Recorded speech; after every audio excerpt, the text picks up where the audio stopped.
Book ചെയ്ത car ലഭിക്കാത്തതിനെ തുടർന്ന് കാസർഗോഡ് ഉപഭോക്തൃ കോടതിയെ സമീപിച്ചയാൾക്ക് 29.10 ലക്ഷം രൂപ നഷ്ടപരിഹാരം നൽകാൻ ഉത്തരവ്. കാസർഗോഡ് സ്വദേശി ഹംസയാണ് പരാതിക്കാരൻ. ഉപഭോക്തൃ തർക്ക പരിഹാര കമ്മീഷന്റേതാണ് വിധി. 9 വർഷം നീണ്ട നിയമ പോരാട്ടത്തിനൊടുവിലാണ് ഹംസയ്ക്ക് അനുകൂലമായ അന്തിമവിധി ഉണ്ടായത്.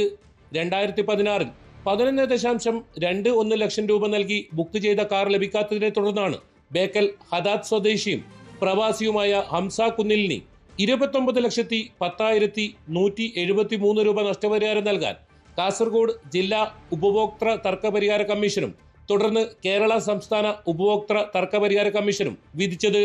2016 പുറത്തിറങ്ങിയ മാരുതി സുസുക്കിയുടെ ബ്രസ വിത്താര കാറാണ് ഹംസ ബുക്ക് ചെയ്തത്. കാഞ്ഞങ്ങാട്ടെ പോപ്പുലർ കാർ ഷോറൂം വഴിയാണ് ബുക്കിംഗ് നടത്തിയത്. ബുക്കിംഗിന് പിന്നാലെ ദിവസങ്ങൾ കഴിഞ്ഞിട്ടും കാർ ലഭിക്കാത്തതിനെ തുടർന്ന് നടത്തിയ അന്വേഷണത്തിൽ കാർ കൊണ്ടുവരുന്ന വഴിയിൽ അപകടത്തിൽപ്പെട്ടുവെന്നായിരുന്നു മറുപടി. പകരം പുതിയ കാർ ലഭിക്കുന്നതുവരെ 2% പലിശ നൽകാമെന്ന ഓഫർ നൽകിയെങ്കിലും ഹംസ അതിന് സമ്മതിച്ചില്ല.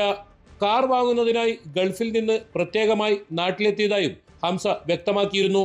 ജില്ലാ കമ്മീഷൻ വിധിക്കെതിരെ എതിർകക്ഷികൾ സംസ്ഥാന കമ്മീഷനെ സമീപിച്ചെങ്കിലും വിധി ശരിവെക്കുകയായിരുന്നു.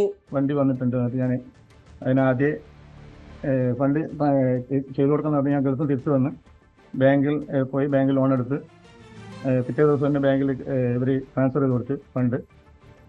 ഇത് കിട്ടാത്ത കാരണം പിന്നെ ഞാൻ ഷോറൂമിൽ പോയപ്പോൾ ഇവർ പറഞ്ഞു വണ്ടി ആക്സിഡൻ്റ് ആയിപ്പോയി എന്ന് പറഞ്ഞു.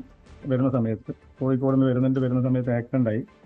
അപ്രകാരം ഞാൻ എന്താ വെച്ചാൽ അവർ പോയി പറഞ്ഞു എനിക്ക് വണ്ടി നിങ്ങൾ തന്നതിനു വെച്ചാൽ എനിക്ക് നഷ്ടപരിഹാരം തരണമെന്ന് പറഞ്ഞു. ഞാൻ പറഞ്ഞതിൻ്റെ എനിക്കൊരു വണ്ടി വേണ്ട. അപ്പോൾ അവർ പറഞ്ഞു നഷ്ടപരിഹാരം എനിക്ക് ഇൻട്രസ്റ്റ് തരാമെന്ന് പറഞ്ഞു. അങ്ങനെ ഞാൻ കാസർഗോഡ് കൺസ്യൂമർ കോർട്ടിൽ കേസ് ഫയൽ ചെയ്തു. കോടതി ചെലവുൾപ്പെടെ 30 ദിവസത്തിനകം തുക നൽകാനാണ് വിധി. നഷ്ടപരിഹാര തുകയിൽ 25 ലക്ഷം രൂപ ഇതിനകം ഹംസയുടെ ബാങ്ക് അക്കൗണ്ടിൽ ലഭിച്ചു കഴിഞ്ഞു. ബാക്കി തുക കോടതി നിശ്ചയിച്ചിരിക്കുന്ന അടുത്ത തീയതിയിൽ നൽകുമെന്ന് അറിയിച്ചിട്ടുണ്ട്. അഡ്വക്കേറ്റ് ഷുക്കൂറാണ് കേസിൽ വാദിഭാഗത്തിന് വേണ്ടി ഹാജരായത്. ന്യൂസ് 18 കാസർഗോഡ്.